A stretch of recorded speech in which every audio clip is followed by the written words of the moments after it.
Luce's shiny world.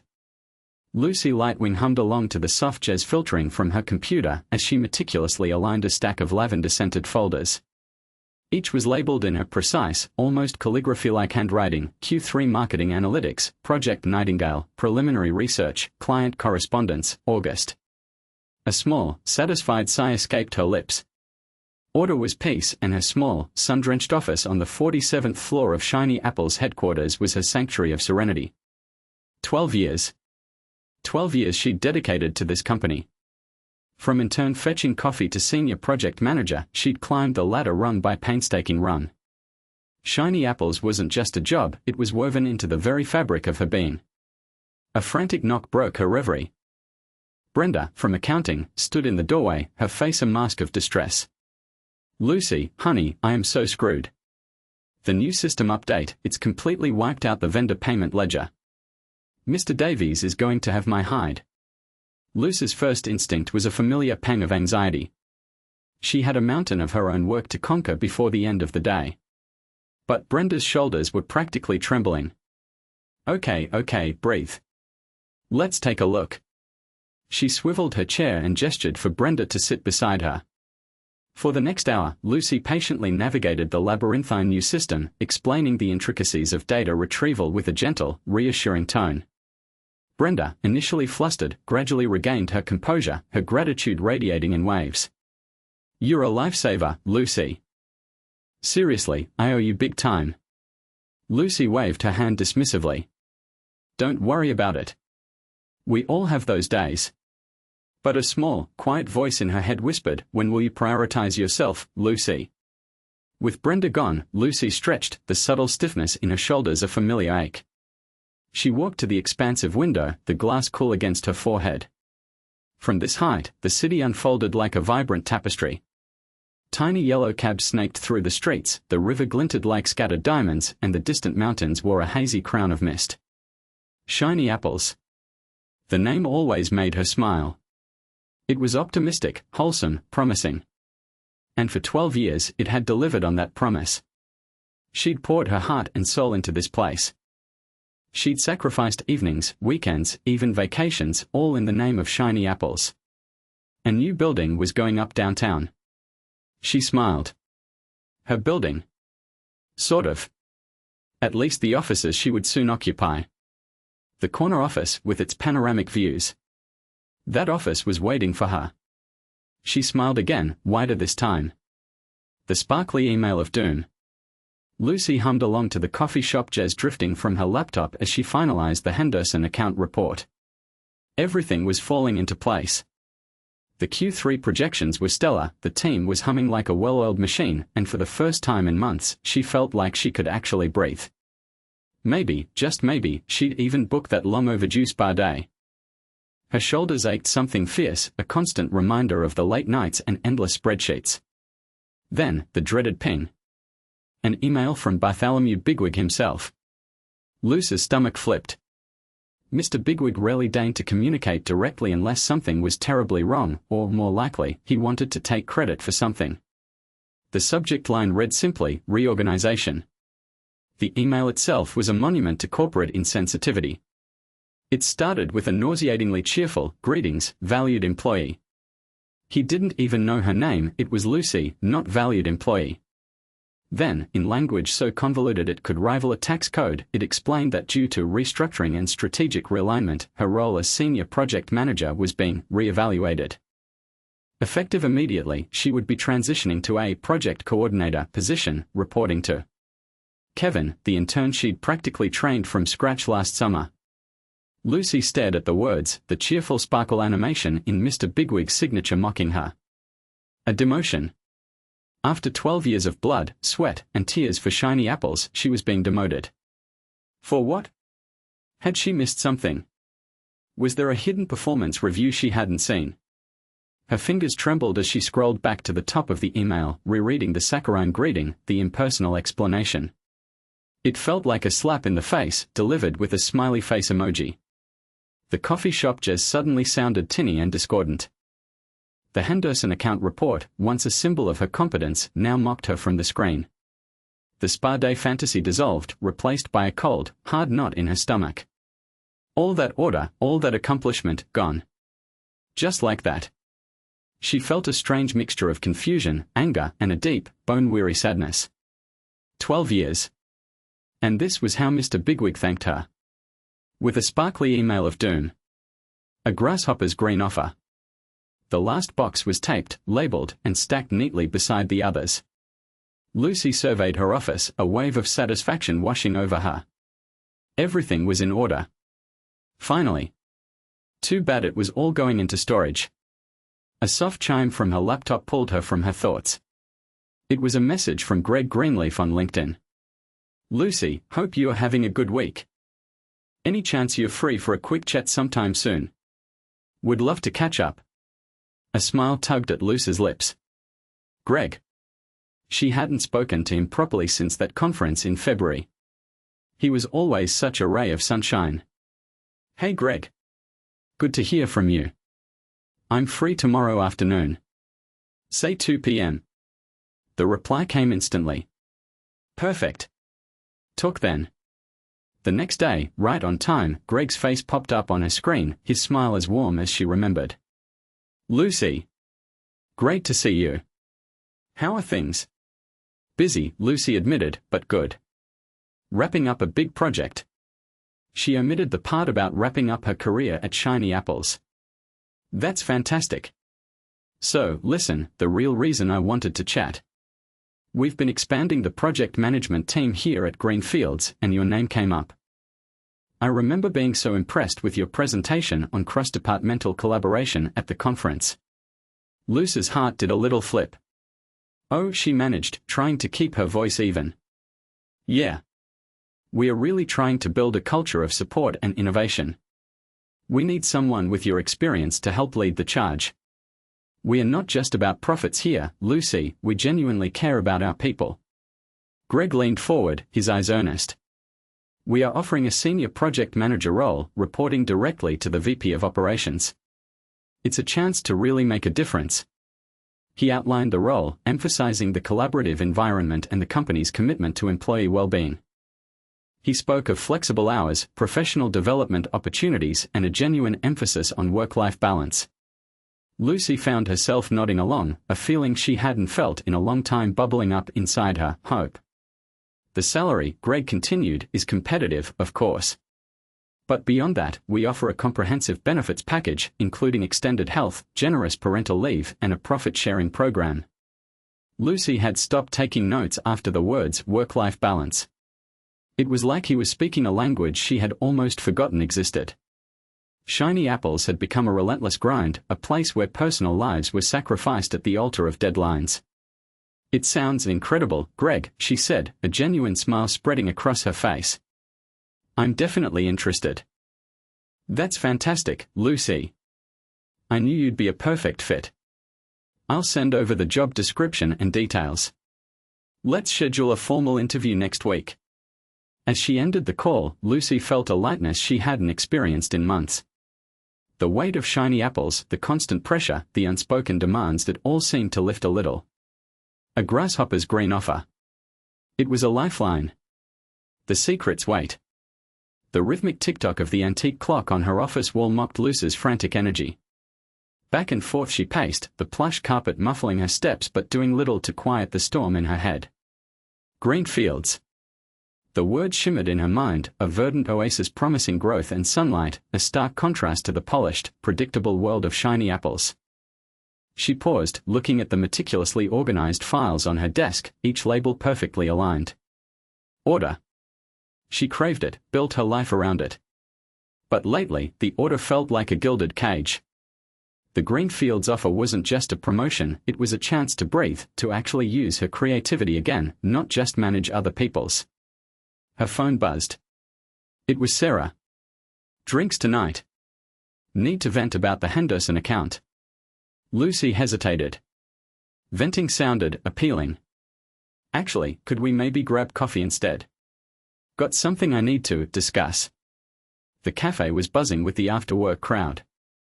Sarah, ever perceptive, took one look at Lucy's face and steered them to a quiet corner. Okay, spill. You look like you're about to explode. Lucy took a deep breath, the aroma of dark roast doing little to settle her nerves. I got an offer. From Greenfields. Sarah's eyes widened. Wow. That's huge. But I thought you were practically married to shiny apples. That's the problem, Lucy said, swirling the foam in her latte. I don't know what to do. It's a fantastic opportunity, exactly what I've been wanting. But Mr. Bigwig. I owe him so much. He took a chance on me, mentored me. How can I just leave? Loyalty is important, Luce, Sarah said, her voice gentle. But you also have to look out for yourself. Has Shiny Apples been looking out for you lately? The question hung in the air, unanswered. Back in her office, the city lights painting streaks across her window, Lucy rehearsed the conversation. Mr. Bigwig, I wanted to be upfront with you. I've received an offer from another company. She stopped. It sounded so cold. She tried again, softer this time. Sir, I'm incredibly grateful for everything you've done for me, but... Each attempt felt like a betrayal, the words heavy and clumsy in her mouth. The secret's weight pressed down on her, stealing her breath. Marching to Mr. Bigwig's door. Lucy inhaled, the cloying sweetness of jasmine, a hasty attempt at morning serenity, now a suffocating reminder of her fraying nerves. She craved equilibrium. Her meticulously organized workspace, a bulwark against the encroaching chaos, was her chosen battleground. With a squeal of protest from its wheels, she shoved back her chair. Time for action. Time to seize control. Time to deliver a pointed message about Mr. Bigwig's insulting proposal.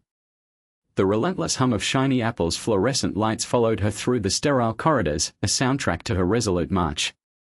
Each footfall echoed her newfound resolve, a declaration of independence in the making. She was a lone warrior facing down corporate tyranny, armed with nothing but her own self-worth. A chill permeated the air as she approached the executive suite. Here, everything spoke of power, the deep pile of the carpets, the intimidating artwork, the hushed atmosphere. Straightening her shoulders, she smoothed her skirt and drew strength from the job offer nestled in her bag. A chance at something better, a future where she came first. The CEO's door loomed, a slab of polished ebony, the plaque glinting coldly, Arthur Bigwig. Her hand faltered, doubts like icy tendrils snaking through her resolve. Anger. Bargaining. Indifference. She closed her eyes briefly, picturing her cheering friends, the celebratory champagne waiting at home.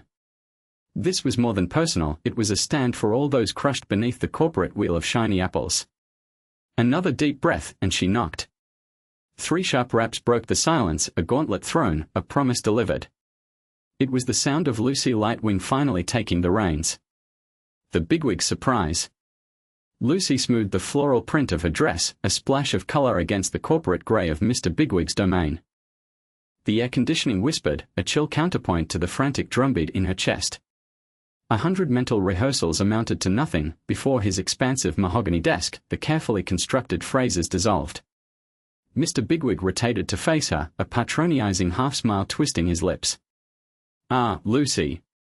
Light, something or other. What brings you to my humble abode? He tented his fingers, his attention snagged by the stock certificates adorning the wall behind her. A habitual dismissal. Lightwing, sir. Lucy Lightwing. She inhaled deeply. I wanted to inform you that I've accepted a position at Greenfields. The smile vanished as if wiped away. Mr. Bigwig's eyes, normally dull with indifference, now glinted with something sharp and calculating. He lurched forward, the leather of his chair emitting a strained groan. Greenfields. That our primary competition? You're resigning? Yes, sir. My resignation was submitted to Human Resources earlier today. Lucy held her voice level, resisting the tremor in her hands by interlacing her fingers tightly in her lap. He sputtered, a pulse point hammering at his temple. But why? I was unaware of any dissatisfaction. He waved a hand airily. We were on the verge of evaluating your progress. Lucy suppressed a sharp retort. I received an offer that more closely aligns with my professional aspirations. She kept unspoken the lure of a substantial salary increase, the promise of stimulating projects, and the genuine enthusiasm she'd encountered at Greenfields. Mr. Bigwig propelled himself back, the chair wheels emitting a grating squeak against the pristine floor. Towering over her now, his complexion darkened. This is quite unexpected. He raked a hand through his receding hairline, releasing a few wisps that spiraled lazily to the floor. The atmosphere in the room became dense, charged with unspoken recriminations. A drawn-out, weighty silence filled the space, punctuated only by the measured cadence of the grandfather clock ticking in the corner. Lucy maintained unwavering eye contact, answering his gaze with newfound conviction. Let him grapple with his surprise. Let him, for once, recognize her not as a mere functionary, but as an individual possessing her own ambitions and intrinsic value. The silence stretched, taut as a wire, until Lucy felt confident he would finally crack. Too little, too late. Mr. Bigwig's face was a shade of puce that clashed horribly with his paisley tie. He dabbed at his forehead with a silk handkerchief, leaving a smear of rouge where his hand trembled. Lucy, Lucy, Lucy, he stammered, pacing the length of his obscenely large office, the mahogany desk gleaming under the harsh fluorescent lights. This is unforeseen. Premature. Let's not be hasty, eh? Lucy remained seated, hands folded neatly in her lap. The scent of lemon polish and stale cigar smoke hung heavy in the air. I've given it considerable thought, Mr. Bigwig. Thought? Nonsense. You're clearly undervalued here. We can fix that. A raise, certainly. A substantial one. 10%. 15. Name your price, Lucy. We'll match it. Double it if we have to. We simply can't afford to lose talent like yours. He stopped pacing and leaned heavily on the desk, his jowls quivering. And the responsibility. I was planning on giving you the Peterson account. Huge potential. Huge. Lucy allowed a small, polite smile to play on her lips. I appreciate the offer, Mr. Bigwig, truly. But Greenfields has offered me something more than just a larger salary and more responsibility. He sputtered, more than what? Stock options. Company car.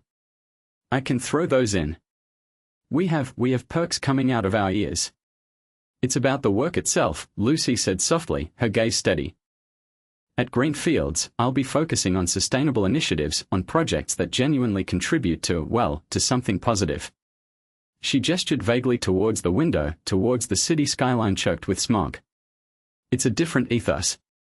Mr. Bigwig waved a dismissive hand. Ethos, schmethos. It's about the bottom line, Lucy. Always has been, always will be. Don't let some flowery language fool you. They'll be just as cutthroat as we are, eventually. Perhaps, Lucy conceded. But I'm willing to take that chance. I need to try. She stood, smoothing the fabric of her skirt. Thank you for your time, Mr. Bigwig. He watched her walk towards the door, his face slowly regaining its usual, florid hue. Too little, too late, he muttered to himself as the door clicked shut. Then, louder, as if she could still hear him, mark my words, Lightwing. You'll be back. Crawling back on your hands and knees. Farewell, shiny apples. The ladybug lunchbox felt lighter than usual. Not because she'd skimped on the carrot sticks Mrs. Higgins had packed her enough for a small army, but because it was one of the last things to go.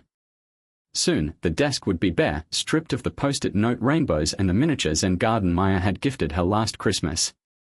A sigh escaped Lucy as she carefully coiled her fairy light charging cable, tucking it into the side pocket of her bag. 12 years.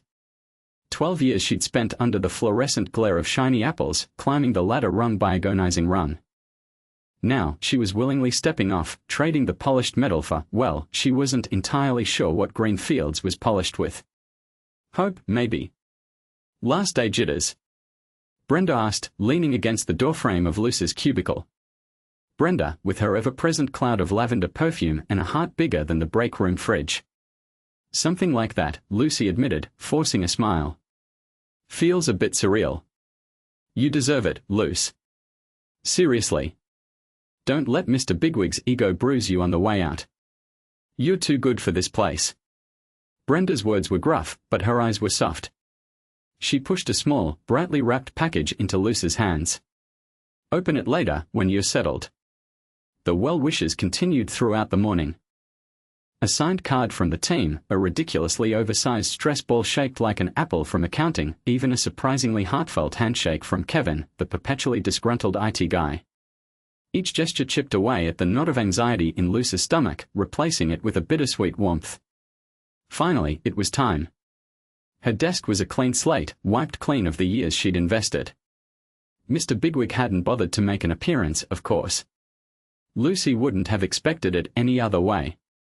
She paused at the entrance to the building, the glass doors reflecting the late afternoon sun like 1,000 tiny mirrors. Shiny apples.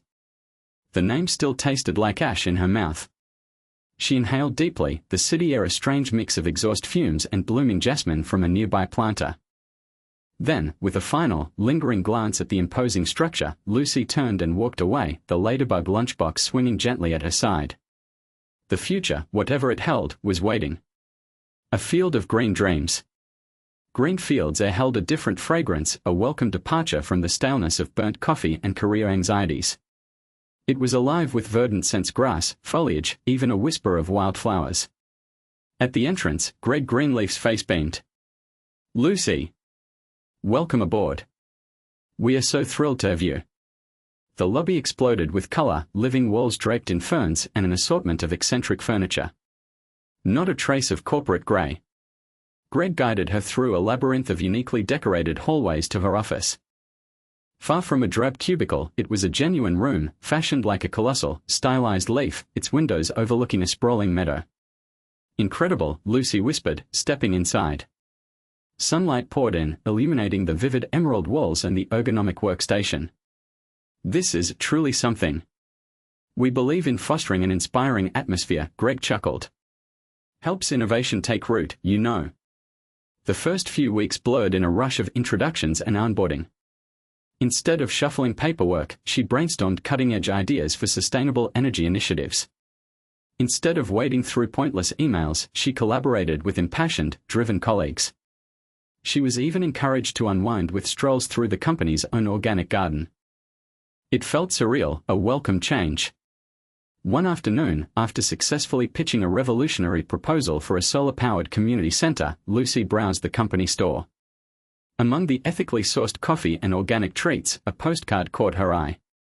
It depicted a flawless, vibrantly green leaf, practically radiating vitality. An idea began to form.